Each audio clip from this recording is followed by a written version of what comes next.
প্রিয় দেশবাসী, প্রিয় ঢাকাবাসী, অনাবিলের গাড়িতে একটি মহিলা যাত্রীকে গণধর্ষণ করেছে অনাবিলের ড্রাইভার, সুপারভাইজার এবং হেল্পাররা। আপনি সরেন, আপনি সরেন। আপনি কে?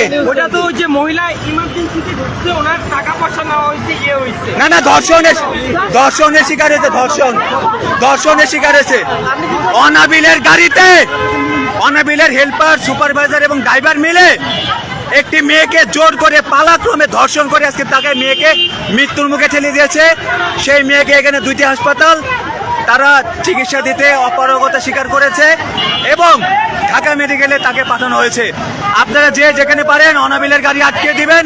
অনাবিলের গাড়ি এই রামপুরা, হাতিরঝিল, বাড্ডা, পল্টন দিয়ে চলবে না। এই মালিবাগ দিয়ে, এই উত্তরা দিয়ে অনাবিলের গাড়ি চলবে না। অনাবিলের গাড়ি আপনারা যেখানে পারেন আটকে দিবেন। অনাবিলের ভিতরে সুপারভাইজার, ড্রাইভার এবং হেল্পার মিলে যাত্রীকে ধর্ষণ করেছে। অনাবিলের গাড়ি আর চলতে দেওয়া যাবে না।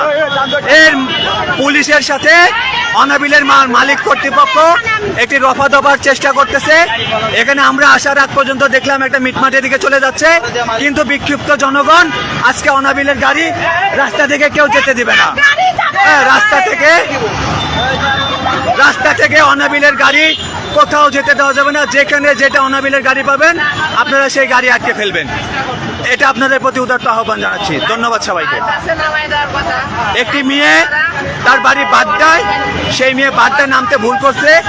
ওই মেয়েকে জোর করে খিলগাঁও পর্যন্ত নিয়ে এসে সব যাত্রীদেরকে কৌশলে নামিয়ে দিয়ে ওই মেয়েকে ধর্ষণ করছে। এই জন্য আমরা এই ধর্ষণের বিচার চাই, শাস্তি চাই এবং অনাবিল গাড়ি চিরতরে বন্ধ করতে হবে। যেহেতু অনাবিলের কর্তৃপক্ষ এর দায়িত্ব নিবে না, অনাবিলকে অবশ্যই এর দায়িত্ব বহন করতে হবে, এই দায়ভার বহন করতে হবে।